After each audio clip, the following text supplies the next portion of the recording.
Karen and her sisters had always been a thorn in my side. For months, they'd been using my farm as a shortcut, cutting through my land without permission. I'd asked them politely to stop, even posted signs warning against trespassing, but they didn't seem to care.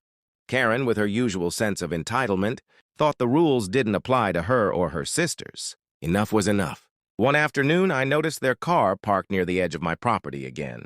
It wasn't the first time they'd been there, and this time I wasn't going to let them get away with it. They had been warned, and their actions were becoming more brazen by the day. I walked over to my truck, grabbed some heavy-duty chains, and headed toward the spot where their car was parked. I wasn't going to just talk to them this time. I was going to make sure they wouldn't be driving off anytime soon.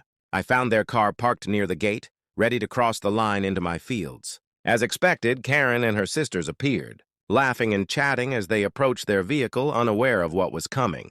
I calmly wrapped the chains around the tires of their car and secured them to a nearby tree. As I did, I could hear them start to shout, asking what I was doing. "Don't worry, Karen, just making sure you won't be going anywhere for a while." I called back, my voice steady but firm.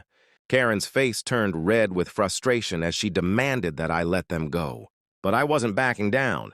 I told her that until she and her sisters respected my property and stayed off my land, this would be the consequence. Her sisters, looking more embarrassed than angry, started pleading for me to let them go, but I stood my ground. After a few minutes, I finally agreed to remove the chains. But before they could leave, I made sure to remind them once again that my farm was not their shortcut. "You're lucky. This is all I'm doing," I said, watching as they quickly got into their car. With one final glare, they drove off, and I made a mental note to keep an eye out.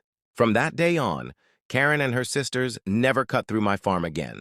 They learned the hard way that trespassing on my land had consequences they weren't prepared